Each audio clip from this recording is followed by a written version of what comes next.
Assalamualaikum warahmatullahi wabarakatuh. Baik murid-murid, hari ini Ustazah nak cerita saja dekat kamu. Kita nak belajar santai-santai saja. Kita masih raya lagi kan. Kami masa tu raya pun boleh dengar cerita. Tak ada masalah. Kamu boleh rujuk di kitab buku surat 140. Antara sifat yang Allah jadikan pada Nabi Muhammad SAW ialah hafanah. Apa maksud hafanah? Ni yang kita nak belajar hari ni. Hafanah ni maksudnya bijak, berakal budi. Berakal budi ni maknanya seorang yang mempunyai pemikiran yang sihat. Bukan gila lah. Sebab ada orang yang kata nak Rasulullah ni gila. Tak, Rasulullah bukan gila. Dan pandai. Memang Rasulullah ni Allah ciptakan sejak lahir lagi seorang yang pandai, seorang yang genius. Sebab tu apa-apa keputusan yang Rasulullah buat, dia fikir dulu sebelum dia buat keputusan. Dia bukan macam kita, kadang-kadang kita ni ikut suka je kan, nak buat apa pun tak fikir dulu. Rasulullah tak. Pertama saya nak cerita tentang peristiwa peletakan batu Hajarul Aswad. Hajarul Aswad ni apa dia? Dia batu warna hitam. Dia ada kat mana? Ya, dia ada dekat satu penjuru dekat Kaabah. Ingat tak Kaabah yang bentuk tak segi, ada tutup kain warna hitam dekat Mekah tu, yang bila orang pergi buat haji, orang tawaf di sini keliling dia tu. Itulah. Dan inilah nama dia Kaabah. Dah ada satu batu, nama dia Hajarul Aswad, dia warna hitam. Waktu ni umur Rasulullah baru umur 35 tahun. Belum lancik jadi Nabi lagi. Berlaku satu banjir besar waktu ni, sampai menyebabkan Kaabah ni runtuh. Bila runtuh, maka penduduk Mekah pun bergotong royong lah. Mereka bina balik Kaabah, buat balik. Sampai part nak letak balik batu Hajarul Aswad tu berkelahi. Berkelahi masing-masing rasa diri mereka yang hebat, kaum mereka yang paling hebat. Orang yang hebat saja boleh letak batu Hajarul Aswad. Berkelahi sampai nak perang tu. Jadi oleh sebab makan masa banyak hari sangat, tak ada keputusan. Jadi ketua-ketua kabilah Arab ni pun buat keputusan. Esok pagi, siapa orang yang mula-mula masuk ke kawasan Kaabah ni, orang tu lah yang akan dipilih sebagai hakim. Dia dekat kawasan Kaabah ni dia ada banyak pintu. Kamu tanya mak kamu yang pernah pergi Mekah. Dia ada banyak pintu.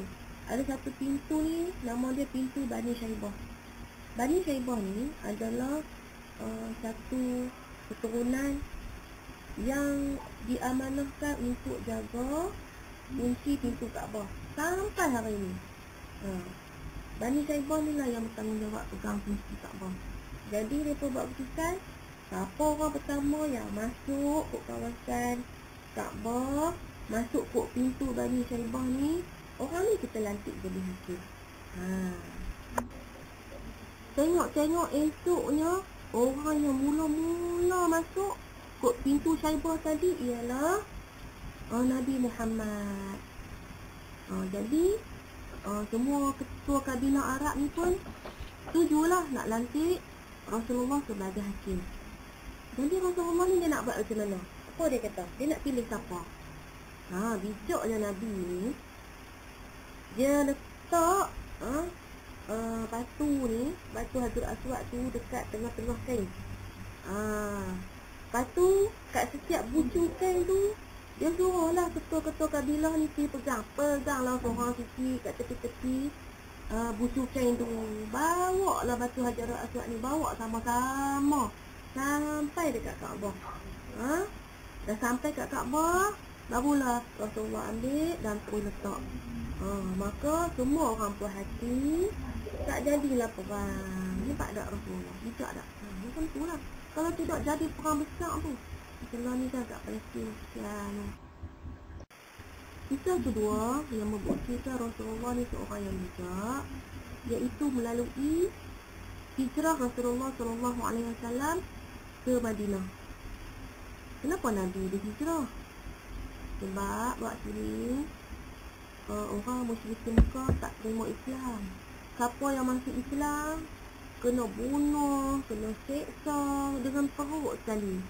Jadi untuk menyelamatkan orang Islam ni, Nabi bawa orang-orang Islam berhijrah ke Madinah.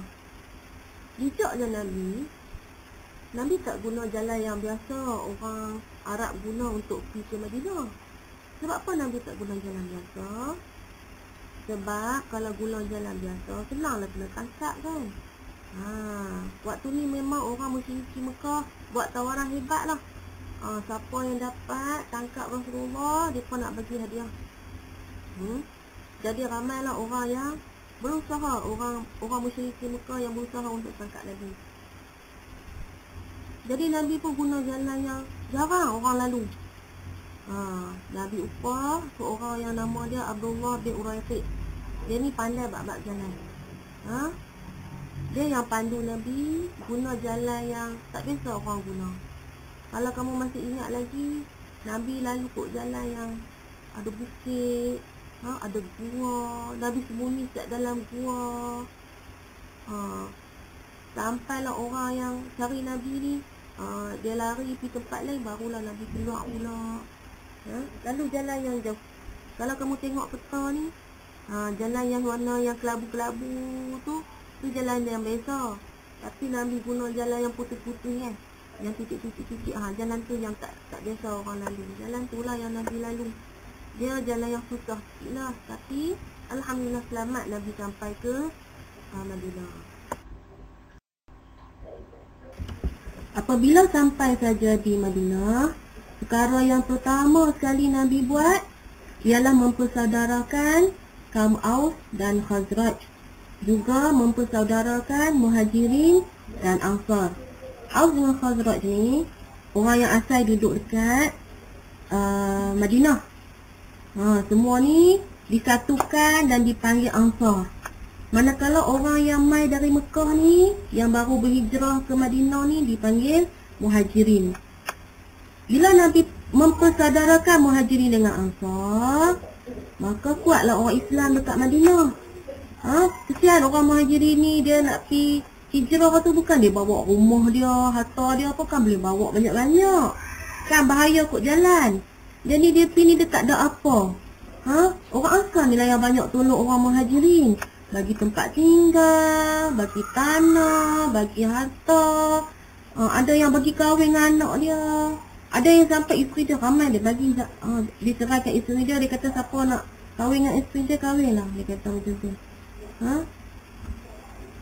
Punya hebatnya persaudaraan Muhajirin dengan Ansar menyebabkan cepatlah orang Islam ni kukuh ekonomi, hidup dengan baik-baik, bersatu padu.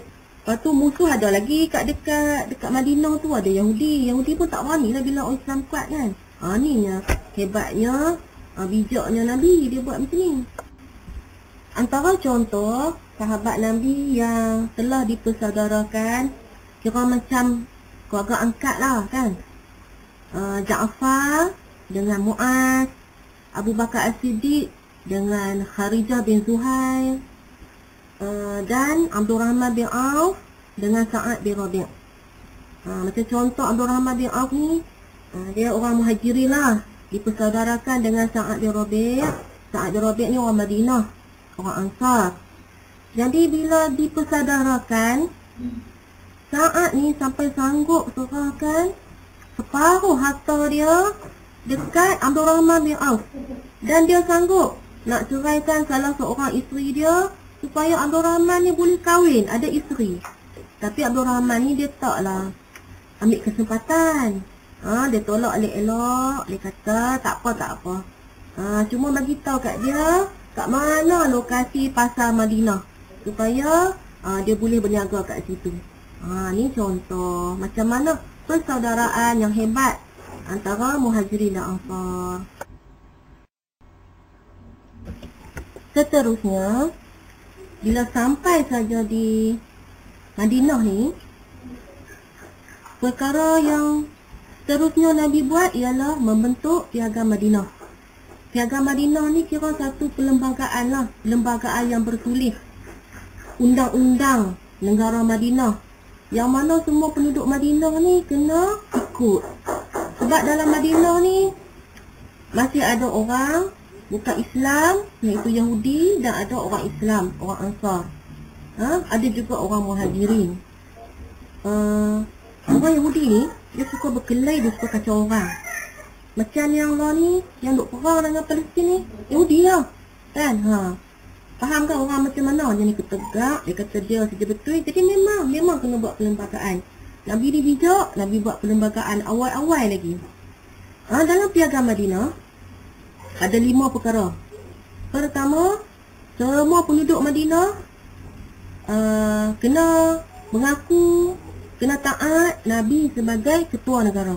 Jadi kalau ada apa-apa masalah, kena rujuk dulu dekat Rasulullah. Tak boleh buat keputusan sendiri. Kedua, semua penduduk Madinah ni tak boleh bermusuhan, tak boleh hasad dengki. Jadi mereka kena sama-sama bersatu padu sebagai satu bangsa Madinah.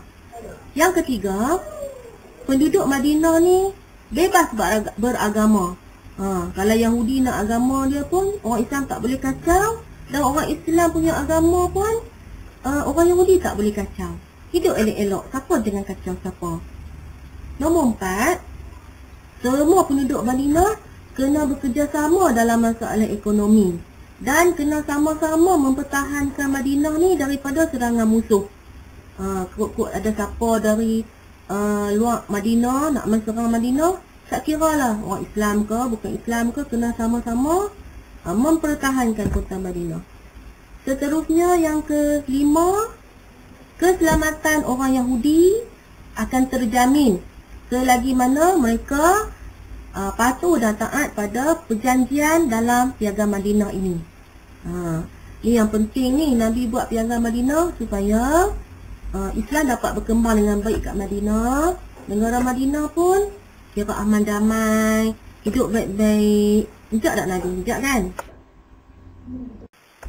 Seterusnya yang kelima, bukti Nabi ni seorang yang bijak ialah Nabi pernah menjadi seorang usahawan yang unggul. Nabi pernah menjadi ahli perniagaan yang sangat hebat. Pernah satu ketika waktu Nabi berniaga, Nabi ni dapat keuntungan yang lebih dari usahawan-usahawan lain yang di rombongan yang sama berniaga dengan Nabi. Oleh sebab Nabi ni hebat sangat, dan waktu berniaga terkenal seorang yang pandai berniaga, maka Siti Khadijah ni ada perniagaan yang hebat lah. Waktu Nabi berumur 25 tahun, Siti Khadijah ambil Nabi ni untuk meneruskan perniagaannya. Jadi kita nak tahu apa yang hebat sangat Nabi berniaga ni.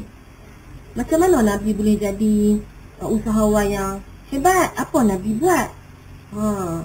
Okey, yang pertama, Nabi ni waktu berniaga, dia tak pernah berdebat lah dengan peniaga-peniaga lain. Tak ada lah nak bagi sakit hati peniaga lain kan. Contoh yang baru ni, orang jual laksa. Orang laksa Johor kata laksa dia sedap. Orang jual laksa Penang kata laksa Penang sedap. Tak boleh lagu ni duk lawan kata. Ini bukan satu yang bijak, tindakan yang bijak. Macam Nabi tak pernah berdebat dengan orang. Dia tak pernah pun kata tak elok kat orang. Dia elok-elok, dia kawan elok-elok je dengan peniaga lain. Sampai orang peniaga lain pun hormat dekat dia. Kemudian Nabi ni uniknya waktu dia berniaga, dia harap kat orang yang beli tu, dia harap barang tu berapa harga modal dia. Lepas tu ikut sukalah orang tu nak banyak berapa untung untuk dia. Jadi orang suka beli dekat dia sebab dia jujur. Dia tak tipu. Macam peniaga lain suka letak harga tinggi-tinggi nak untung banyak. Sebab itulah perniagaan tu lambat berkembang. Macam Nabi dia pandai, dia bijak. Satu lagi Nabi ni dia suka senyum. Kan? Dalam muka pun handsome kan, suka senyum. Macam kita lah kalau kita pergi beli barang, kita masuk kedai, orang jual tu muka masam je kan. Kita pun rasa tak syok nak beli kan. Kalau Ustazah tak mau beli dah muka peniaga lepas tu, kita tanya pun mau jawab tak mau kan. Jadi baik pergi kedai lain. Macam tu lah Nabi dia pandai. Dia senyum, dia cakap elok-elok, dia tak pernah bohong, dia jujur. Jadi dia jadi seorang peniaga yang hebat waktu umur 25 tahun lagi. Satu lagi sifat Nabi yang Ustazah nak kongsi dengan kamu semua. Kalau Rasulullah dia jual barang dekat orang yang miskin, Rasulullah tak jual dengan harga untung lah. Dia jual, dia habang siap-siap dia jual harga modal saja. Sebab dia kesian tu orang miskin. Sebab tu semua orang suka beli dekat dia. Sebab dia ada timbang rasa. Ni penting sebagai seorang peniaga. Ada perasaan timbang rasa. Bukan nak fikir untung saja kan. Jadi memang kita nampak lah, sebagai seorang peniaga kalau nak maju memang kena bijak. Bijak waktu berniaga.